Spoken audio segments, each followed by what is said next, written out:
And there's a scene where she's teaching Lucine how to fight and defend herself. And so I actually have a fight scene in there.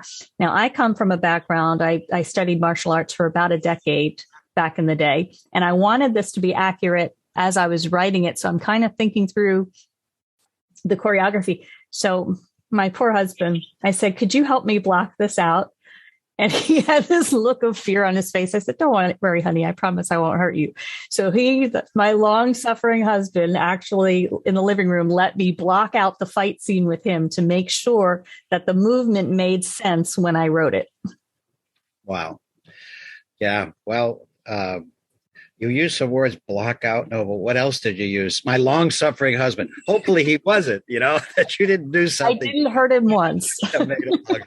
Great story. And that's let's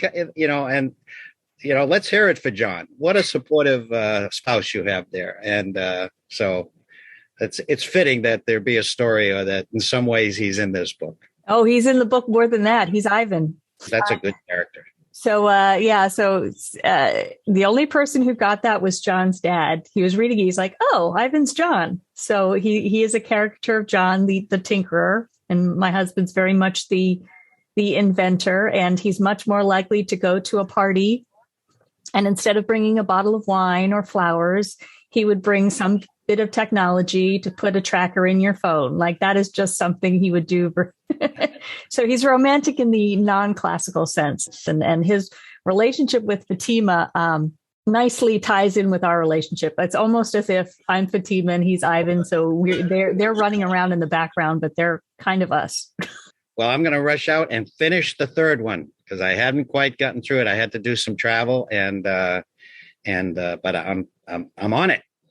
I'm actually curious, Roger, do you have a favorite character?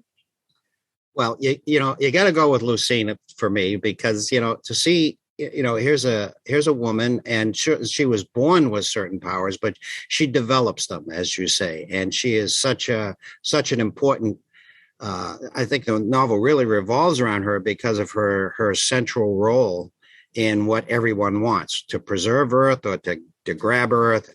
And so, yeah, she's the one for me. And you know what? And she's a perfect example of environment. What do we talk about with Masterpiece? How she's in the wrong environment and she's working, basically in a minimum wage job in New York, afraid to go anywhere because she doesn't know she feels like somebody's out to get her, but she doesn't know who. To, meeting her friend Fatima, to meeting Cepheus and Ivan and connecting with Tanager, and all of a sudden a different environment, see how she grows and blossoms as a person. So another theme that I didn't even think about as we're talking about it with Masterpiece. Absolutely. And we have our null people on Earth. Obviously by the name, they're not the good ones in this story. And but we have those who are so negative about our world, how we treat each other. It was clear, the references there that we can do better than to have the nulls tell the whole story or rule the roost. So it's absolutely. Well, I'll tell you, I have a friend who is an astronaut, and when he looked down on the Earth, he said he was forever changed. And I think if you read these stories, you will be forever changed on how you view our Earth, how we treat each other. You'll see science fiction in an entirely different role. Great success is ahead, I'm sure, but it's, ladies and gentlemen, the Data Collectors Trilogy. Danielle Palli, come on, go get it. In any form, audio, ebook, print, do it.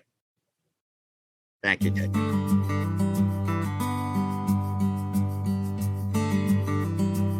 You've been listening to Dr. Roger and Friends, The Bright Side of Longevity. If you like the show, please rate and review, and be sure to click to follow.